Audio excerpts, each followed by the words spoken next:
Bonjour à tous. Eh bien, après les 3 petites minutes réglementaires d'attente, on va démarrer.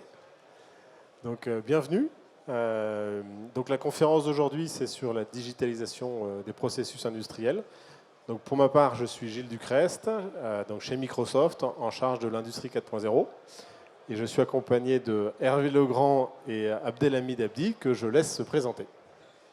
Donc, bonjour à tous, Hervé Gacouin, donc je fais partie de Legrand, donc société bien connue de fabrication d'appareillage électrique, et je suis responsable performance et organisation industrielle du groupe, et particulièrement en charge du projet Industrie 4.0 pour le groupe Legrand. Bonjour à tous. Bon, désolé, j'ai pas l'habitude du micro. Je suis architecte chez Exakis Nelit, donc société d'intégration pure player Microsoft. Donc voilà, j'accompagne l'équipe d'Hervé dans ses projets d'intégration. Voilà, et donc aujourd'hui, on va vous faire des retours d'expérience, et en particulier le retour d'expérience de Legrand sur justement tout ce qu'il a mis en place pour cette digitalisation des processus métiers. Pour vous camper un petit peu le décor avant de rentrer dans le retour d'expérience de Hervé, donc l'industrie 4.0, ben, je ne vous l'apprends pas, ça prend un essor phénoménal ces dernières années, depuis le Covid, etc. Les autres contraintes d'approvisionnement qu'on voit en ce moment avec les effets géopolitiques ne font qu'amplifier le phénomène et la nécessité de mieux contrôler ces informations, enfin de mieux savoir ce qui se passe. Et c'est aussi le cas sur le shop floor et sur tout ce qui est digitalisation des business process. Quand on parle de digitalisation de business process, finalement, qu'est-ce que c'est qu'un processus industriel? Ben, on peut le voir comme étant le liant entre les différents existants. Donc c'est ordre de fabrication, production, exécution, etc., etc.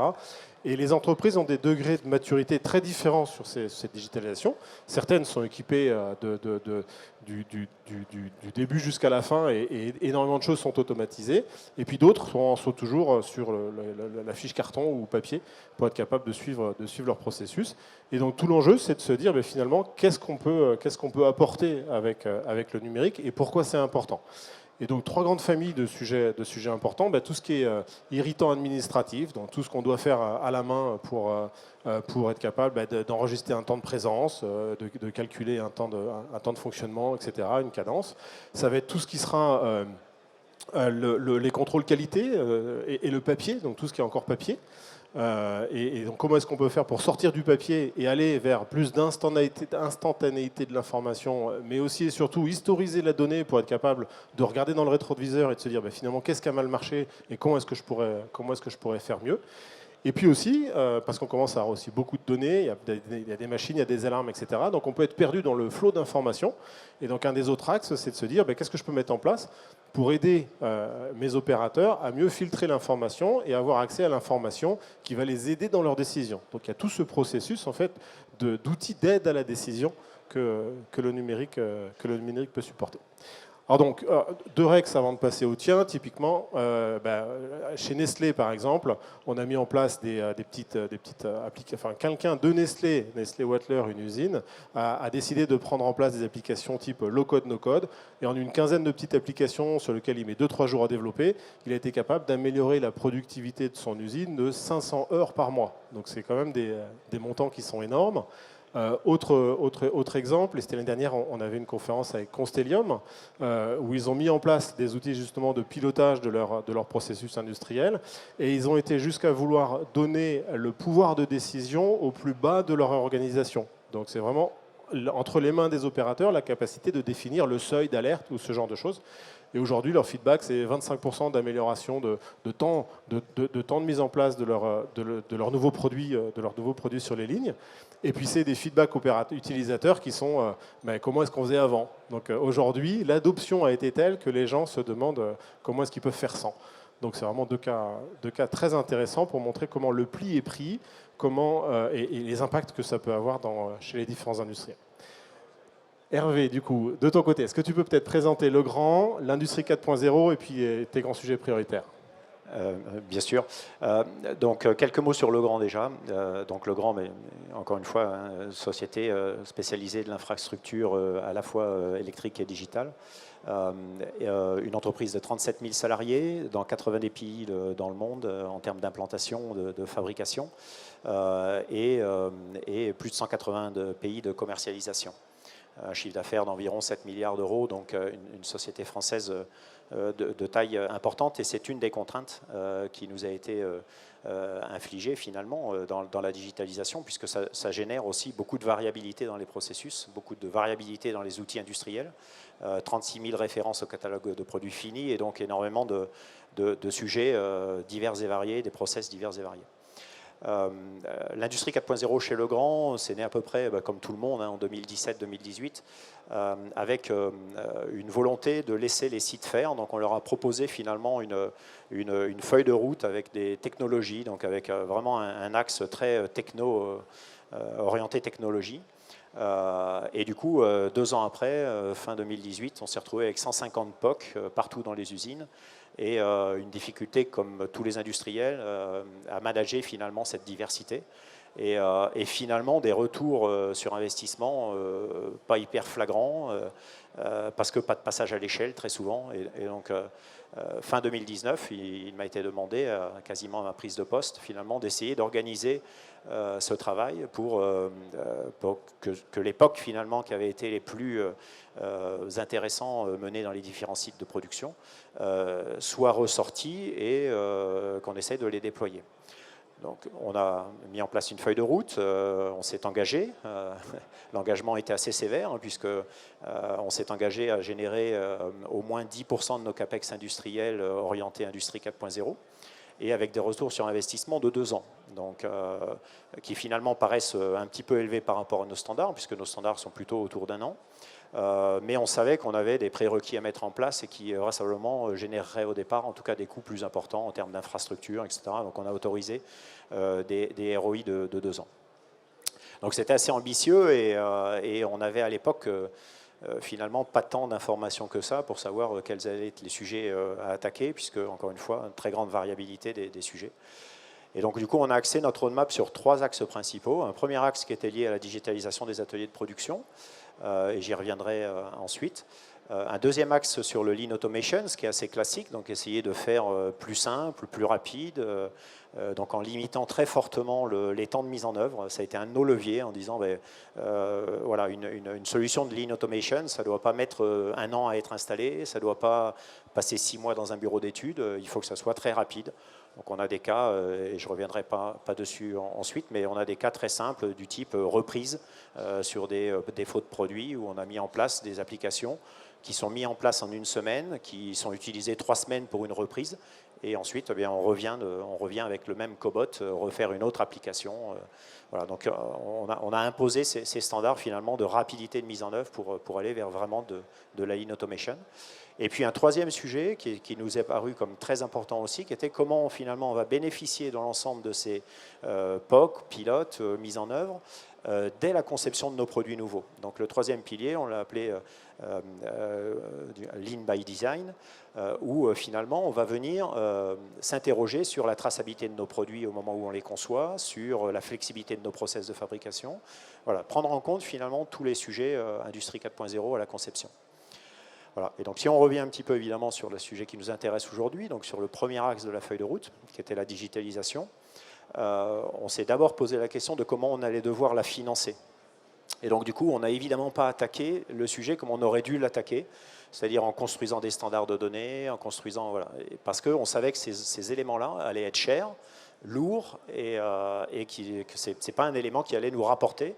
Et évidemment, nos managers attendaient avant tout que cette industrie 4.0 génère de la productivité additionnelle, ou au moins remplace de la productivité qu'on avait épuisée par les années de productivité voilà, qu'on met en œuvre. Et donc du coup, on a commencé par des sujets qui allaient nous générer des savings, c'est notamment l'amélioration de la performance de production. Et comment on l'a fait? On s'est dit, de quoi ont besoin nos opérateurs finalement? Donc on est allé les interroger pour que l'information qu'on leur apporte leur permette de prendre des décisions plus rapidement, les rendre plus autonomes et pilotent de façon plus performante notre outil de production.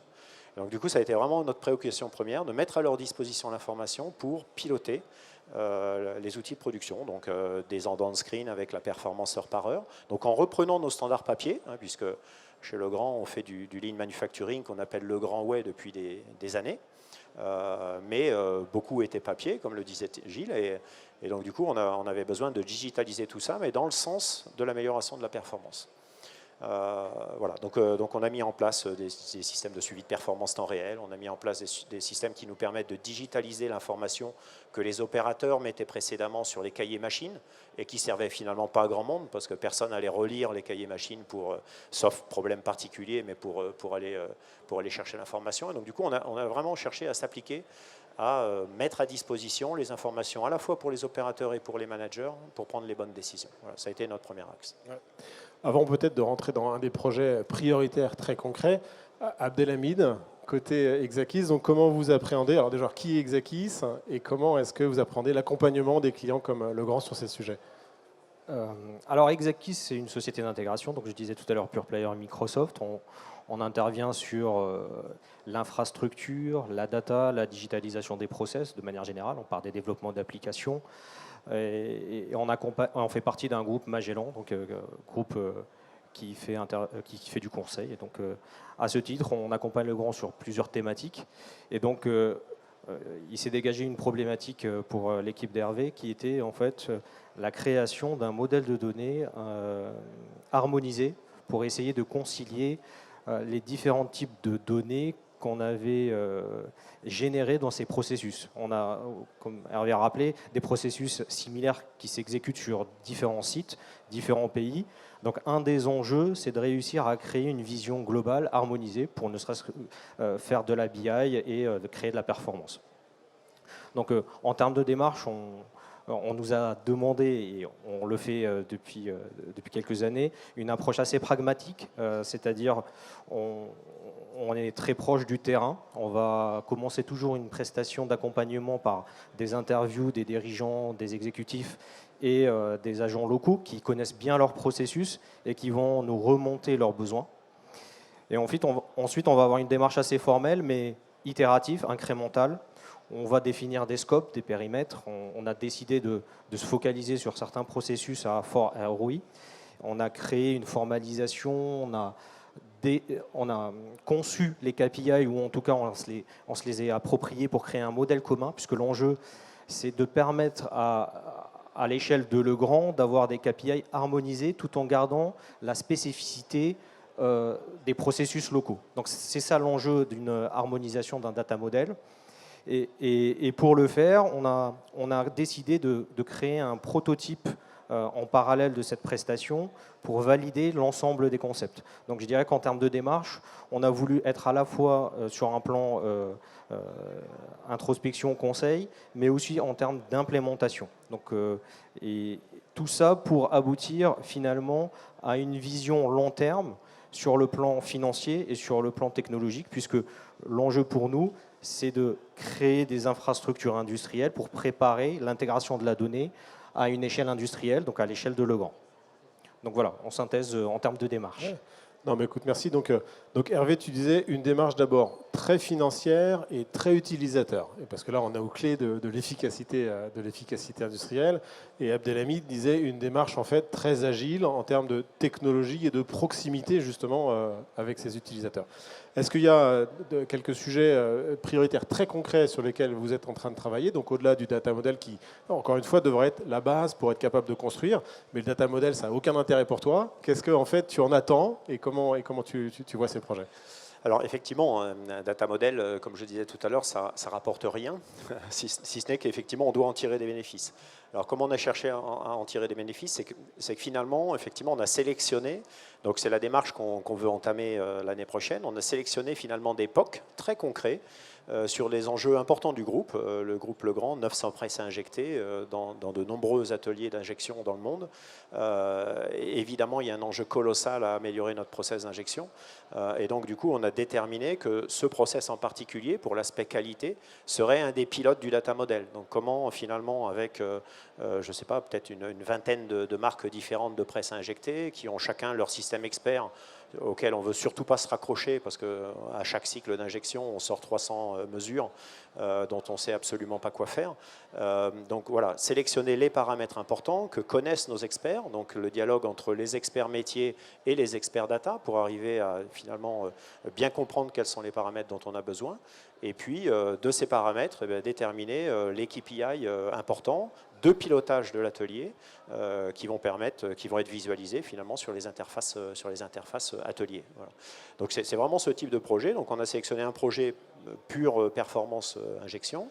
On a sélectionné un projet lié aux consommations d'énergie, parce que j'imagine que tous les industriels qui peuvent être assis là ont le même problème l'année prochaine, hein, avec des niveaux de coûts d'énergie qui vont tripler l'année prochaine, et donc il faut absolument réagir. Et donc du coup, un des pilotes sera notamment sur ce process d'injection, qui est un process très consommateur, d'également s'intéresser aux consommations énergétiques.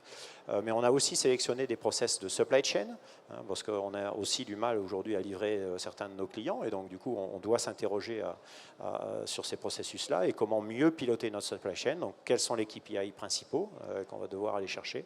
Voilà, donc on a essayé de cibler comme ça au travers de ce projet pour ne pas partir. Un data model, c'est colossal, on ne savait pas par quel morceau le prendre finalement. Donc essayer de cibler des cas très concrets sur lesquels on va, entre experts techniques, métiers, et là c'est plutôt le côté Legrand, et puis experts data, et comment stocker la data, comment la mettre en forme, comment la valoriser. Donc plutôt du côté d'Exakis. Donc essayer de lier nos compétences pour arriver à gérer ces projets. Donc une démarche qui est hyper pragmatique sur des use cases à valeur, et en même temps une démarche qui se doit, par cette démarche pragmatique, de poser des fondamentaux qui, eux, vont permettre l'industrialisation, donc le passage à l'échelle. Donc l'objectif est très clair. Comment est-ce qu'Abdelhamid, vous avez pu accompagner sur cet objectif, la démarche agile ou ce genre de mécanique que vous avez un peu utilisé? Oui, donc de facto, les processus, en tout cas l'étude des processus, la recherche de valeur ajoutée, elle est itérative et agile. C'est-à-dire qu'on se devait d'accepter le changement et de l'intégrer. Donc naturellement, on est parti sur des méthodes agiles de gestion de projet, d'intégration technologique. On a la chance d'être sur l'écosystème Microsoft et sur le Cloud Azure qui nous donne une grosse souplesse en termes d'implémentation. On peut commencer petit, mais en étant scalable. Donc ça a été un peu notre stratégie de commencer petit, mais ne pas faire de jetable. C'est-à-dire être capable de déployer un POC à l'échelle une fois qu'on aurait appris de ce POC en termes de création de valeur. Ça, c'est pour la partie gestion.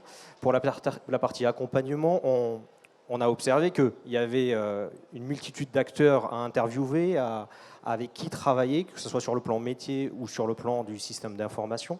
Donc, il a fallu s'intéresser vraiment au métier de Legrand. Donc, il ne fallait pas avoir peur de changer de casquette, de l'IT jusqu'au métier de Legrand, et d'accepter cette agilité. Et finalement, accepter la spécificité aussi des acteurs locaux, puisqu'ils ont des initiatives qui ont abouti sur des succès ou des échecs. Il a fallu les capitaliser dessus et les intégrer, puisqu'il y a beaucoup d'initiatives, hein, il y a beaucoup d'acteurs chez Legrand, il y a des très beaux projets qui se sont lancés, et donc un des points clés, ça a été de les internaliser aussi dans la démarche. Donc agilité, prendre aussi ce qui existait, industrialisation by design pour ne pas avoir à réinventer la roue à la fin d'un projet. Donc je dirais globalement, c'est l'approche.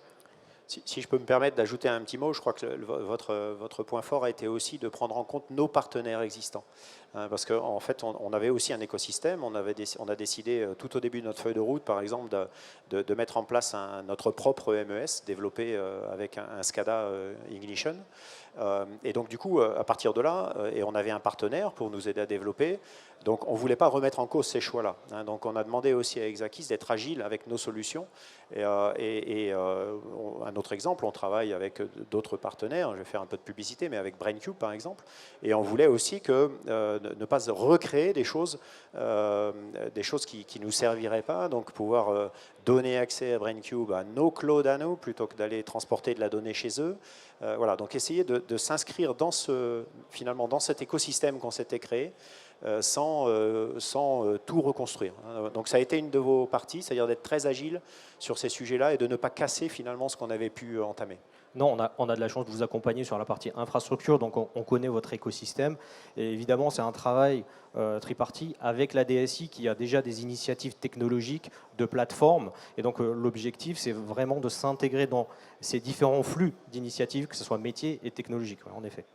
Parce qu'une des clés de succès, c'est finalement la création de ces virtual teams entre des personnes du métier, des personnes du business, des personnes de l'IT. Je sais que donc nous, côté Microsoft, parce que tu mentionnes le cloud, donc on a le cloud pour le manufacturing, et nous, on va s'efforcer justement en amont de créer plein de connecteurs, par exemple, pour être capable de s'interfacer à de l'ignition, à des systèmes existants, pour faciliter cette petite étape, et surtout être capable de positionner ces outils d'addition et cette valeur on top de l'existant.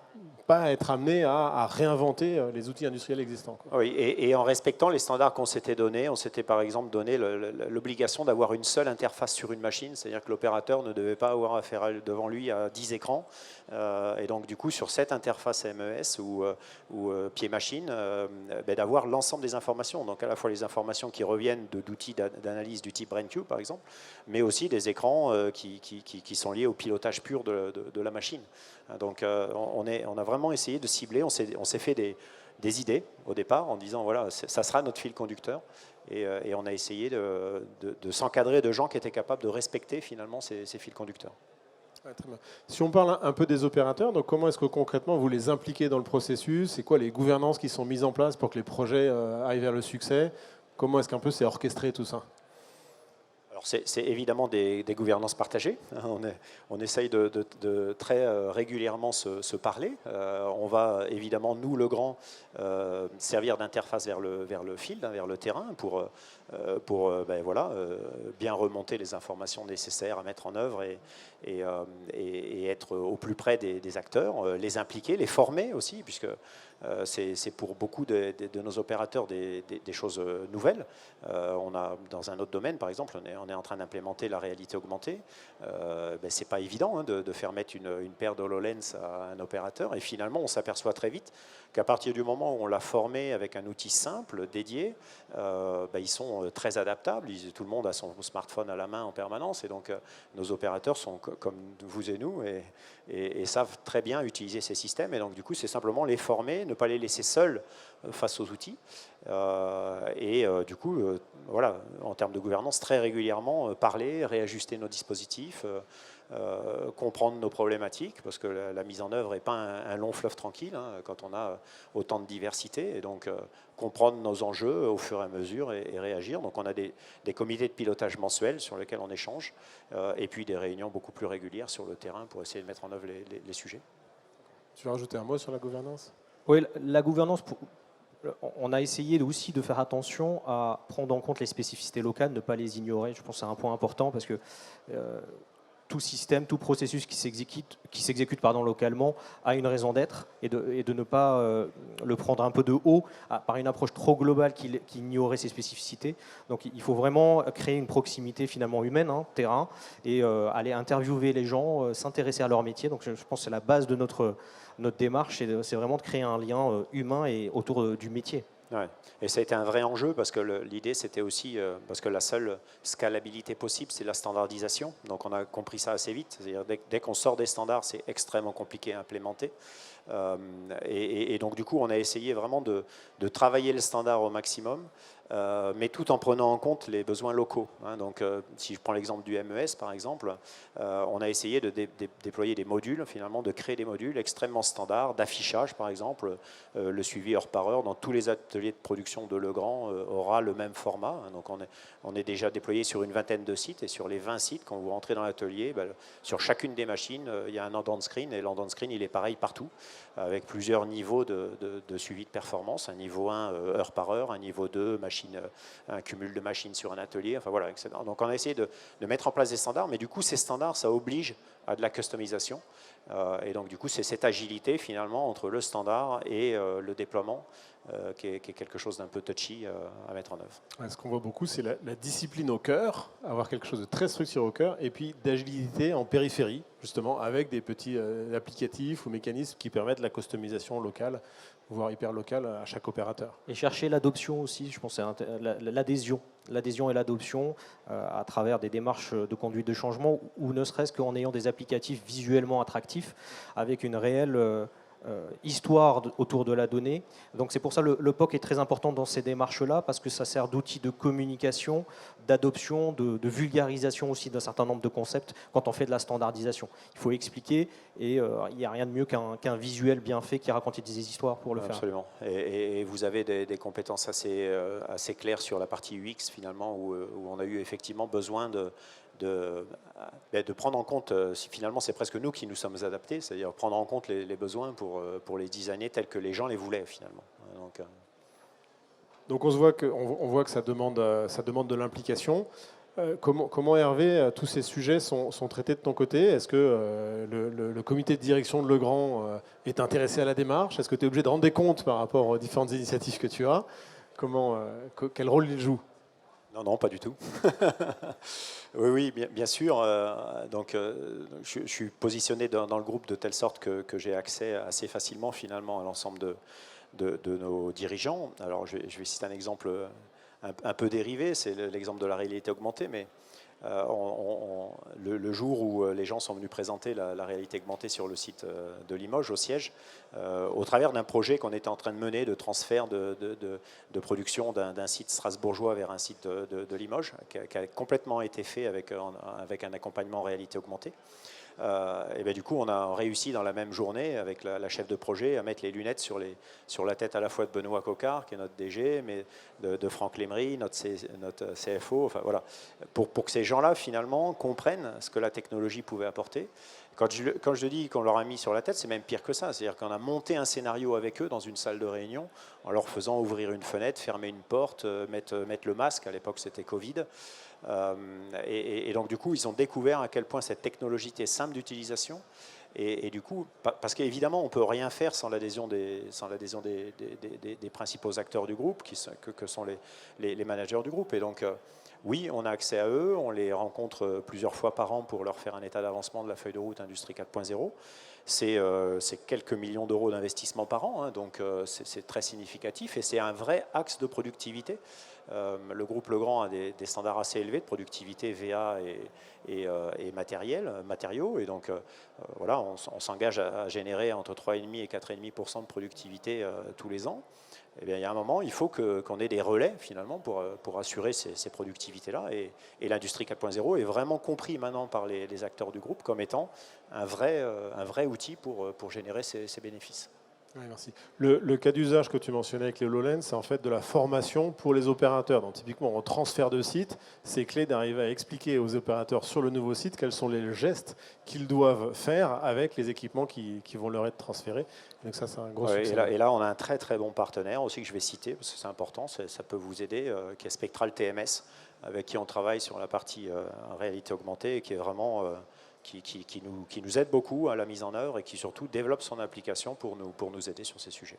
Donc on est encore une fois en plein dans la digitalisation du business process. Là, on l'a tellement digitalisé qu'on refait jouer en réalité augmentée et on forme les personnes dessus. Merci pour ça.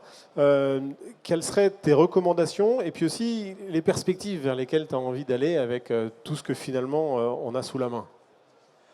Alors, comme je le disais tout à l'heure, l'enjeu pour le groupe Legrand, c'est la scalabilité. C'est arriver à déployer dans toutes nos usines du monde avec les contraintes que ça génère, hein, rien qu'en termes de langue, pour pouvoir déployer sur l'ensemble de ces pays. Et finalement, c'est l'enjeu principal parce que, encore une fois, donc en France, on a une petite vingtaine de sites industriels, une petite dizaine en Italie. Ce sont nos deux gros pays européens. Et puis en dehors de ça, on a, je dirais, presque 100 autres sites répartis partout dans le monde. Et l'enjeu, c'est de vraiment pouvoir transporter ces développements et les mettre en œuvre un petit peu partout. Un exemple concret, c'est que sur le travail qu'on fait ensemble, un de nos sites pilotes, c'est un site indien à Sinnar. On sait que les Indiens ont des très forts potentiels de développement et on a fait développer une partie de nos outils, notamment notre MES, par notre usine indienne, pour vraiment qu'on ne s'arrête pas finalement à un projet franco-italien chez Legrand, mais vraiment quelque chose qui nous serve partout dans le monde à générer de la productivité. Et donc l'enjeu principal du groupe, c'est d'arriver à déployer. On s'est, comme je le disais tout à l'heure, imposé d'être à 10% de nos capex industriels en 2024 générés, ou dépensés sur la partie industrie 4.0, mais tout en étant productif. Et donc du coup, voilà, l'enjeu c'est de déployer pour pouvoir générer la totalité des gains qu'on espère sur ces sujets. Sur cette partie recommandation, donc l'enjeu du déploiement, Abdelhamid, comment finalement aider les clients à démarrer? Parce que ce qui est le plus dur, c'est de démarrer, c'est de se lancer. Donc, le plus simple pour démarrer, c'est d'avoir une approche formelle. On est agile, mais on a une méthode. C'est-à-dire que l'agilité n'empêche pas de la méthodologie, ça c'est important. C'est-à-dire qu'on peut itérer sur une méthode, on n'est pas obligé d'être séquentiel. Et donc pour garder le cap, quand on a autant d'interlocuteurs dans le monde et sur différents métiers, il est important d'avoir une structure agile mais méthodologique. Ça c'est très important. Il faut, sur le plan du déroulé du projet, chercher l'adhésion, démontrer la valeur ajoutée en permanence et dès le début des projets, créer quelque chose de visuel, de l'applicatif, des rapports, quelque chose qui emmène, comme on a parlé des HoloLens, qui amène du concret.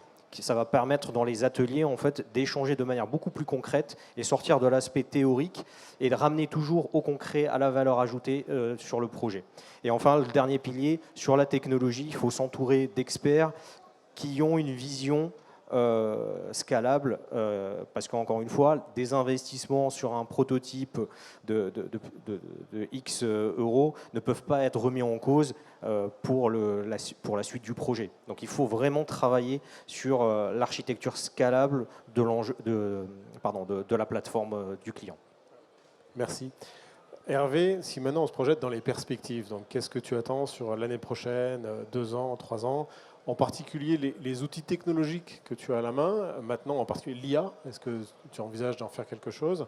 Et puis, comment traiter les grands enjeux, en particulier les grands enjeux sur la durabilité, la consommation d'énergie, voilà. Comment est-ce que tu vois la techno t'aider dans toutes ces dimensions-là? Alors, si on veut prendre les sujets que tu évoquais un par un, si on parle de l'IA, par exemple, oui, chez Legrand, je pense qu'on est encore assez faible. Il faut le reconnaître et puis après, il faut agir, mais on est encore assez faible sur la partie automatisation de nos contrôles qualité. On a encore beaucoup de main-d'œuvre utilisée à faire du contrôle. Et donc, on a certainement un axe de progrès sur ces sujets-là qu'on est en train de checker ensemble pour effectivement, automatiser certains de nos contrôles, donc avec, pourquoi pas, de l'utilisation aussi d'outils agiles du type cobotique pour présenter des pièces à une IA qui va venir finalement checker ce que fait l'opérateur aujourd'hui. Et donc ça, il y a clairement un axe de progrès sur ce sujet-là. Ensuite, on s'interroge clairement sur les technologies de la cobotique et des flux de production. On n'est pas encore non plus très avancé sur la mise en œuvre des AGV dans le groupe, alors qu'on a des logistiques internes et externes assez complexes. Donc c'est un sujet sur lequel on a encore beaucoup à travailler, à trouver les bonnes solutions. On travaille avec des gros partenaires aussi pour essayer de comprendre comment on peut limiter les remanipulations dans tous les sens. Voilà, donc c'est des sujets parmi d'autres qu'on essaye de faire avancer. Et puis, encore une fois, je pense que le travail qu'on fait, notamment avec Exacis, sur la structuration de nos données, et donc la création des infrastructures permettant de plus facilement accéder à la data, pour encore plus partager la donnée, préparer une revue industrielle annuelle chez Legrand, ça prend plusieurs semaines. On voudrait bien que demain, l'ensemble de nos KPI soient plus normalisés, même s'ils le sont aujourd'hui, mais en tout cas que l'accès à la donnée soit davantage normalisé et qu'on puisse finalement rendre plus automatique toutes ces préparations et du coup mieux utiliser la donnée, y compris au plus haut niveau du groupe, parce que je vous ai beaucoup parlé jusqu'à présent de générer des savings en mettant la donnée à portée des opérateurs, mais il y a aussi l'aspect finalement comment on consolide ces informations et comment on facilite aussi la vie des managers dans l'utilisation de la donnée. Et ça, c'est un axe qu'on n'a pas encore beaucoup exploité. C'est les daily performance meetings et la capacité en fait à partager ça au plus haut niveau qui vont leur permettre de faire des comparaisons. Absolument. Et puis de trouver les meilleures pratiques. C'est un des sujets pilotes d'ailleurs qu'on va mener l'année prochaine. C'est effectivement comment, à partir de nos routines de management d'atelier, finalement, alors aujourd'hui, on est très bon parce qu'on l'anime essentiellement de façon, je dirais, digitale mais locale, pour tout ce qui se passe jusqu'à l'usine, c'est-à-dire voilà, l'atelier ou le pôle, l'atelier, un pôle industriel de plusieurs ateliers. Donc ça, on le gère déjà assez bien, mais on veut pouvoir aller plus loin, c'est-à-dire comment on utilise ces données, qu'on centralise, qu'on collecte, qu'on synthétise d'étape en étape, parce qu'on ne parle pas de la même chose dans une réunion pôle industriel que dans la réunion atelier, hein, puisqu'on essaie de zoomer vers les sujets les plus relevant pour les managers finalement. Comment on va un cran plus loin, c'est-à-dire comment on rend cette donnée accessible aux managers des strategic business units, au PDG du groupe même, pourquoi pas. Voilà. Donc ça fait partie des enjeux et ça fera partie des pilotes de l'année prochaine, puisqu'il y a un des POC qui est axé sur le management de la daily performance meeting jusqu'à l'utilisation de la data au plus haut niveau du groupe. Ouais, merci pour ça. Après, et tu mentionnais tout à l'heure au début l'enjeu de la consommation énergétique. Alors c'est un enjeu économique parce que x3 c'est beaucoup. Et puis c'est aussi un enjeu sur l'enjeu du climat, un enjeu sociétal. Comment est-ce que tu vois le numérique t'aider dans cet enjeu énergétique? Alors je vais citer un ou deux exemples. Je disais tout à l'heure le POC de l'année prochaine sera sur la partie injection, donc on maîtrise assez bien chez Legrand. Mais on maîtrise les basiques, c'est-à-dire qu'on maîtrise, est-ce que ma presse continue à consommer alors qu'elle ne produit pas de pièces, par exemple. Donc ça, c'est basique et ça, on arrive aujourd'hui à le maîtriser correctement. Par contre, comment finalement l'énergie consommée évolue en fonction du nombre de pièces produites par un fourreau, par exemple, ou nombre de cycles de chauffe du fourreau, etc., etc. Donc, on est sûr que par la donnée et avec des systèmes un peu plus pointus, et compte tenu de la compétence et des connaissances, puisqu'on sait déjà que ça influence à la fois la qualité du process, mais aussi les consommations d'énergie, comment la data peut nous aider finalement à déterminer quel est le bon moment pour aller changer une vis fourreau, par exemple, ou quel est le bon moment pour aller changer des résistances de four d'un four Zamac, par exemple. Voilà, donc essayer finalement d'aller chercher ces informations dans les datas qu'on aura collectées, pour améliorer la performance énergétique de nos sites industriels. Et également, évidemment, la part bâtiment. On est un spécialiste reconnu de la distribution d'électricité. Comment on aide à la fois nos clients, mais nous-mêmes, dans nos bâtiments industriels, à améliorer la performance de nos bâtiments. Ouais, très clair. Et du coup, Abdelhamid, on voit que vous avez mis en place une plateforme pour être capable de passer à l'échelle des scénarios déjà identifiés. Comment est-ce que la plateforme pourra ou pas héberger ces nouveaux scénarios sur lesquels Hervé est en train de travailler? Alors, c'est la finalité. Finalement, tout ce qu'on fait et ce qu'on va faire, c'est de préparer la création de valeurs intelligentes. Alors, pas forcément de l'intelligence artificielle, mais algorithmique, tout simplement, mais de l'intelligence humaine automatisée sur ces données. Donc, tout l'enjeu de cette plateforme, de cette digitalisation, c'est-à-dire finalement capter la donnée dans un processus, c'est d'être capable de l'analyser et de créer une valeur. Donc, là, vous parlez de la valeur énergie, mais par notre nature intégrateur agnostique, finalement, on vous accompagnera sur l'ensemble en fait, de la création de valeur. Donc, les plateformes sont déjà prêtes pour l'intelligence artificielle, sont déjà prêtes pour l'exploration, pour la data visualisation, pour le business intelligence. Je dirais qu'en fait, aujourd'hui, on a technologiquement un cran ou deux crans d'avance sur les différents métiers en termes de potentiel. Les technologies sont là. Il y a une petite marche à gravir qui est dans l'intégration des processus. Et une fois que ces processus sont intégrés dans une plateforme digitale, là, il y a tout à faire. Et je pense qu'il y aura une courbe un peu exponentielle en termes de création de valeur, parce que la première marche est difficile, et ensuite, tous les algorithmes vont créer tout de suite rapidement de la valeur. Écoute, merci, je fais un petit time check. Donc, on arrive sur la fin. Donc, en conclusion, on a vu que la techno était là, que ce qui marchait bien, c'était une démarche agile qui posait des fondamentaux. Donc, démarche agile et en virtual team avec les différents acteurs en métier, IT, etc., qui posaient des fondamentaux pour passer à l'échelle sur ces scénarios et pour passer à l'échelle sur d'autres scénarios. Donc aujourd'hui, on sait faire et d'un point de vue techno et d'un point de vue gouvernance, etc. Ce que ça demande sans doute, c'est pour démarrer, avoir un peu de pêche, parce que ce n'est jamais des sujets simples. Travailler sur le business case pour arriver à bien illustrer la valeur apportée, parce que les dirigeants, c'est quand même ça qu'ils regardent d'ailleurs. Et puis derrière, avoir ces plateformes, c'est aussi nous projeter sur l'avenir et être une des réponses aux enjeux climatiques ou de risque d'approvisionnement, comme on voit en ce moment, etc. Il y a aussi ce dont on a parlé, c'est-à-dire le côté humain, c'est-à-dire pas faire de la techno pour de la techno, mais faire de la techno pour servir aux utilisateurs. que les utilisateurs soient tout au bas de l'organisation avec de la customisation dans les aider dans leur prise de décision ou tout en haut de l'organisation pour leur donner visibilité sur ce qui se passe et les amener à pouvoir aussi mieux choisir leur zone d'investissement et là où l'entreprise a besoin d'aller et utiliser ces technologies pour former, pour amener dans l'accompagnement de l'intérêt de la donnée, etc., etc. Donc voilà, ça récap un petit peu la situation. Dans les 2 minutes qui nous restent, est-ce que vous avez des questions et vous souhaiteriez nous poser des sujets que vous rencontrez, des questions que vous vous posez? Ouais.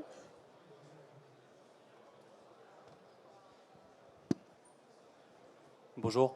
Petite question, j'ai entendu au départ la problématique de la mise à l'échelle et des POC, mais j'entends aussi que vous faites encore beaucoup de POC et que vous en avez prévu là à venir. Comment la démarche peut aussi permettre la mise à l'échelle et vraiment orienter vers cette mise à l'échelle? Parce que c'est un problème, je pense, qu'on rencontre un peu tous aussi. Et comment vous êtes sorti de ça? Alors, du coup, il y a POC et POC. C'est vrai qu'on utilise beaucoup le mot POC, mais voilà. Voilà, MVP, enfin voilà. Non, l'idée, c'est que, en fait, les POC dont on parle pour l'année prochaine sur la mise en œuvre de cette stratégie digitale, ce sont pas des, voilà, c'est plutôt des pilotes au service finalement d'une démarche. C'est-à-dire que la démarche, c'est de mettre en œuvre une plateforme digitale dans laquelle on va remonter des outils, mais on veut pas des données, mais on veut pas finalement de parler de données sans cibler. Donc là, quand on parle de POC, c'est plutôt un ciblage finalement sur un sujet particulier pour rentrer dans le dispositif. C'est-à-dire que voilà. Et aujourd'hui, on n'en est plus à faire, enfin presque plus, on en fait encore, hein, mais on n'en est plus à faire des POC sur lesquels finalement on n'a pas encore d'idée de ce que ça va nous rapporter et on se dit bon, on va tester pour voir ce que ça donne. Je dirais ça, on a à peu près, enfin faire le tour c'est peut-être un peu prétentieux, mais en tout cas compte tenu du nombre de tentatives qu'on a fait sur tout un tas de sujets, en réalité augmentée, en réalité virtuelle, etc. Enfin tout ce qu'on a pu tester, en laissant finalement libre cours aux gens de faire.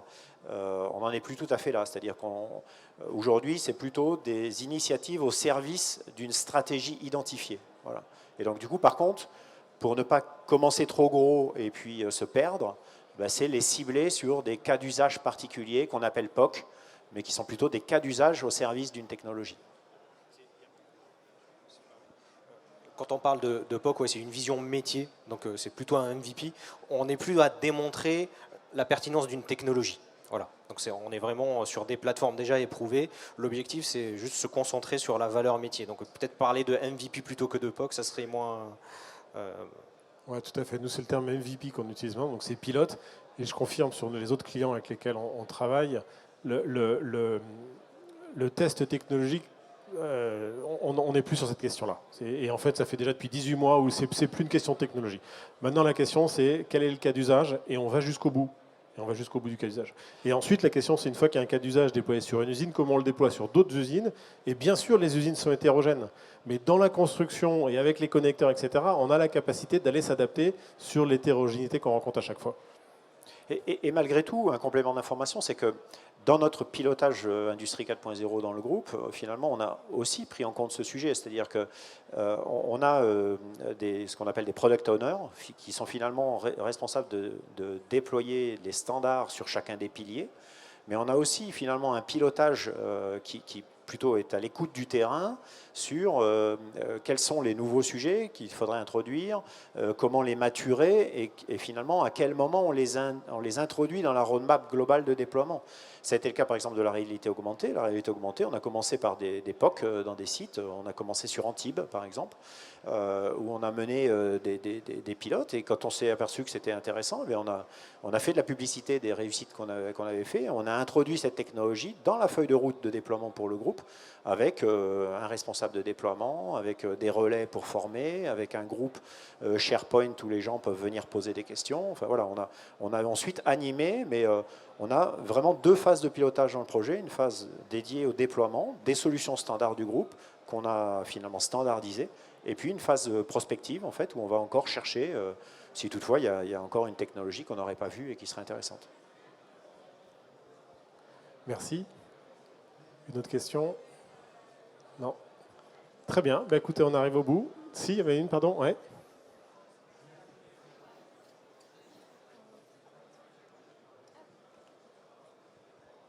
Bonjour, Ludovic Martin, MH Industrie.